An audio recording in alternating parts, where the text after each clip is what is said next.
ആരോപണ പ്രത്യാരോപണങ്ങൾക്കൊടുവിൽ ചപ്പാത്ത് പച്ചക്കാട് റോഡ് നിർമ്മാണം ആരംഭിച്ചു. അയ്യപ്പൻകോവിൽ പഞ്ചായത്ത് 30 ലക്ഷം രൂപ ചെലവിട്ടാണ് റോഡ് സഞ്ചാരയോഗ്യമാക്കുന്നത്.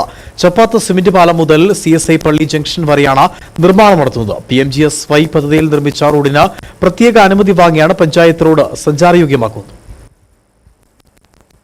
PMGSY പദ്ധതിയിൽ നിർമ്മിച്ച ചപ്പാത്ത് പച്ചക്കാട് മരുന്നുപേട്ട റോഡ് തകർന്നു കിടക്കാൻ തുടങ്ങിയിട്ട് വർഷങ്ങളായി. കാൽനട യാത്ര പോലും ദുഷ്കരമായിരുന്നു. PMGSY പദ്ധതിയിൽ നിർമ്മിച്ച റോഡ് ജില്ലാ പഞ്ചായത്താണ് അറ്റകുറ്റപ്പണി നടത്തേണ്ടത്. എന്നാൽ മാറി മാറി വന്ന ജില്ലാ പഞ്ചായത്ത് അംഗങ്ങൾ റോഡിനെ അവഗണിച്ചു. റോഡ് തകർന്ന് കാൽനട യാത്ര പോലും ദുഷ്കരമായി. പ്രദേശവാസിയായ അയ്യപ്പൻകോവിൽ പഞ്ചായത്ത് പ്രസിഡന്റ് ആരോപണത്തിന് പാത്രമായി. ഇടുക്കി വിഷൻ നിരവധി തവണ ജനങ്ങളുടെ ദുരവസ്ഥ വാർത്തയാക്കുകയും ചെയ്തു. ഇതേ തുടർന്ന് പഞ്ചായത്ത് ഭരണസമിതി ജില്ലാ പഞ്ചായത്തിൽ നിന്നും പ്രത്യേക ഉത്തരവ് വാങ്ങി റോഡ് സഞ്ചാരയോഗ്യമാക്കാൻ വേണ്ട 30 ലക്ഷം രൂപ അനുവദിക്കുകയും ടെൻഡർ നൽകുകയും ചെയ്തു. ഈ റോഡിന്റെ പണികൾ ഇന്നു മുതൽ ആരംഭിക്കുകയും ചെയ്തു. അതിലെ പഞ്ചായത്ത് ഭരണസമിതി അതിന് 30 ലക്ഷം രൂപ വയ്ക്കുകയും ഈ കഴിഞ്ഞ ദിവസം മുതൽ അതിന്റെ പണി ആരംഭിക്കുകയും ചെയ്തിട്ടുണ്ട്.